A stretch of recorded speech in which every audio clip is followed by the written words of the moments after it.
Hey future millionaires, this is Phil from Next Chapter Financial Solutions and Services. In this video, we're going to talk through the impact of a budget.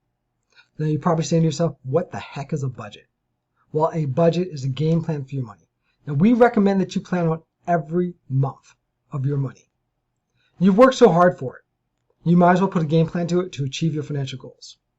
So I know what you're thinking, this sounds like a lot of work. And is it worth it? I'm going to tell you right now, it is. We're going to go through many reasons later throughout this recording that gives you an understanding of why it's so important. So, if you want to make a big impact in your financial situations, then you need a budget. It will help you know where your money's going every month. If you don't directly manage your money, it just slips away to random things. So let's walk through the basics of a budget. The monthly budget is the cornerstone to your financial journey. A solid monthly budget will account for all of your income, that's to say all of your paychecks, and further all of your expenses. It's important that over time, your budget is driving towards a goal. That could be establishing an emergency fund, reducing debts, monthly investing, or even saving for a big purchase.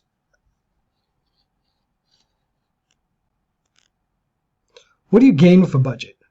Control of your finances. You reduce your stress. You know where your money is going. There's no more guessing game. So a monthly budget is a financial plan, again, of how you use your income to address any number of the following: debt-related expenses, essentials and non-essential expenses, savings and related expenses. And again, what do you gain from a budget? Control of your financial future. Reduce stress. And as we move further into the discussion, essential expenses, what are those? Those are your four-wall expenses. Those are expenses that you need to cover in the case of a sudden job loss. So these are your very basic expenses. So some great examples are your mortgage or your rent, your utilities, food costs. That's grocery only. Because if you have a job loss, you need to really cut back and figure things out until you have a new job.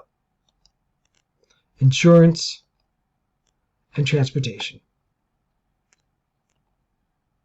Here we wanted to share some great information about money and people when it comes to their budget. So what percentage of people in the U.S. are anxious about their money and their financial situations? About 77%. A lot of this can be solved with a budget. What percentage of people in the U.S. could handle a sudden $1,000 expense in cash? Only about 41%, which unfortunately is true. But if you take the right steps and really grab a hold of your financial situation, you can improve this. What percentage of people in the U.S. handle their personal finances living on a regular budget? Only 35%. So you alone, by watching this and taking action, can help increase this statistic. Now, one more piece of information that I think you're going to find really interesting, as I believe that if you're watching this and you're willing to take action, you are well on your path to becoming a future millionaire. The percentage of millionaires that live on a budget every month, it is currently around roughly 95%. So what you're seeing here is, to achieve financial goals, you have to be intentional. You have to have a game plan. And even millionaires, so people who've made it to $1 million net worth, are living on a budget every month. They have a plan for their money every month. And you can do that too. Next, we're going to talk to an example of what would happen if you took control of your money on a monthly basis.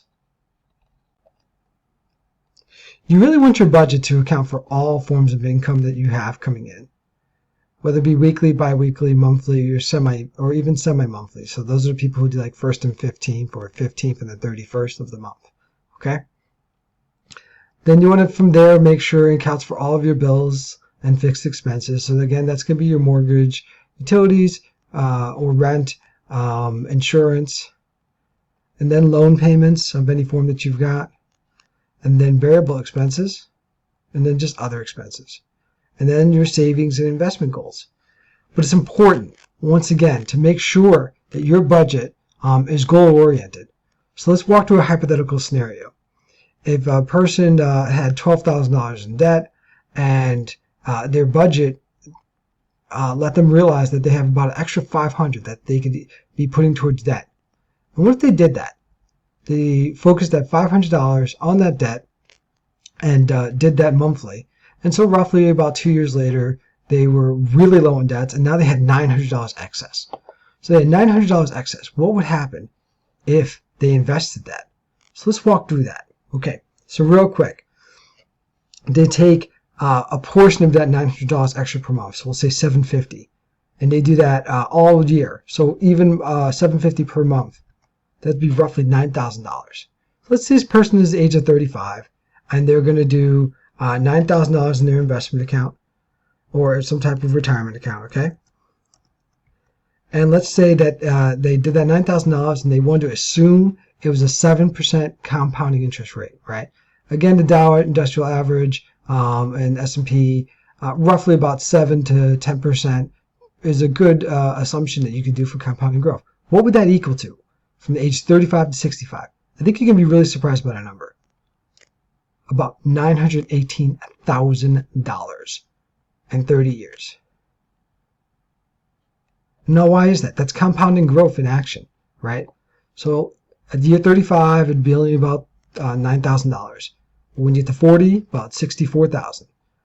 45, $142. 50, $250. 60, $618. And because of compounding growth at age 65, it would be $918,000. But wait, let's say things go even better in the market on average, and it's like 10%.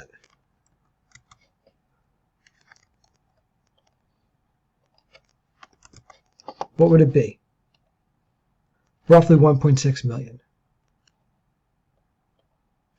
Or let's say you got some raises throughout that, and you want to say, again, back to 7%.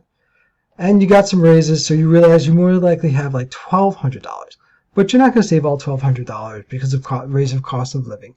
You're going to save instead like $1,000 per month. What would that be? So you're doing about $12,000 annually.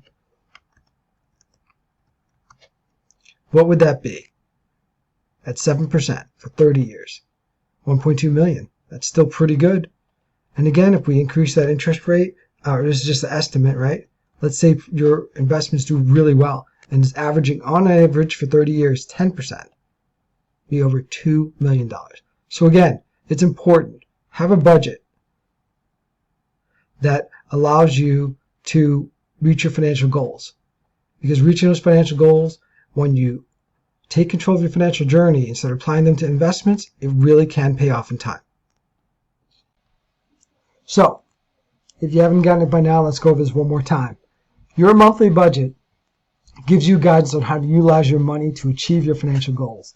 It'll help you provide for you or your family, help you save for retirement, and even become a millionaire if you stay focused. So please take some time, work on your monthly budget, put together goals to help you transform your financial journey. In that budget, that can be establishing an emergency fund, reducing debts, monthly investing, or saving up for big purchases or big expenses. With good understanding of your financial situation, your budget can be a big tool to take control, which ultimately will help you build wealth. So go review your situation and determine what's holding you back. Put together a plan for you and your family to become wealthy. This video is sponsored by Next Chapter Financial Solutions and Services, where we provide our customers with information, tools, and action plans to transform their financial situations. Check out our Etsy page, which has budget printables as well as Excel files. If you like the video, please hit the like button, subscribe, and share with some friends. Thank you so much. We appreciate your support.